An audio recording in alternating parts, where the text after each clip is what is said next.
Hi viewers, welcome back to our channel. After pregnancy, after delivery ఏదైనా అవ్వచ్చు.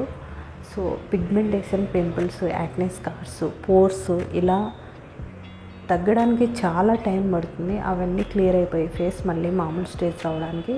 So నేను కూడా అదే ప్రాబ్లం ఫేస్ చేస్తున్నా. డెర్మటాలజిస్ట్ని మీట్ అయ్యాను, వాళ్ళు ఇచ్చినటువంటి మెడిసిన్ ఫాలో అయ్యాను. స్టిల్ నాకు తగ్గట్లేదు. సో నేను ఒక నైట్ కేర్ రొటీన్ అయితే ఫాలో అవుతున్నాను. అది మీతో షేర్ చేసుకుంటాను. ఒకవేళ మీలో కూడా ఎవరైనా అలాగే సఫర్ అవుతుంటే యూజ్ అవుతుందేమో ట్రై చేయండి. సో నైట్ టైమ్స్ ఇలా పడుకునే ముందు ఫేస్ బాగా వాష్ చేసుకొని తర్వాత ఒక పొడి క్లాత్తో తుడిచేసుకొని కాస్త డ్రై అయిన తర్వాత ఇలా స్కార్స్ ఉన్న చోట, పోర్స్ ఉన్న చోట, పింపుల్స్ ఉన్న చోట కాస్తంత సీరం తీసుకొని, ఇది నియాసినమైడ్ ఉన్నటువంటి సీరం అన్నమాట. సో నేను బ్రాండ్ ఏమి ప్రమోట్ చేయట్లేదు కాబట్టి బ్రాండ్ చెప్పట్లేదు.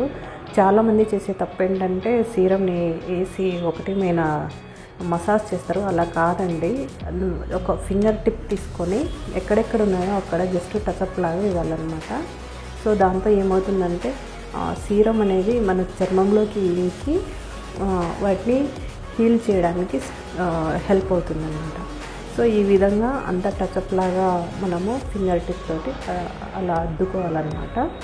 సో ఇలా నెక్స్ట్ డే మార్నింగ్ అయితే ఇలా ఫ్రెష్ అప్ అయిన తర్వాత చూస్తున్నాను. నాకు కొంచెం అయితే బెటర్ అనిపించింది. కాకపోతే ఏంటంటే ఎండలోకి వెళ్ళేటప్పుడు మాత్రం ఖచ్చితంగా సన్ స్క్రీన్ లోషన్ అయితే అప్లై చేయాలి.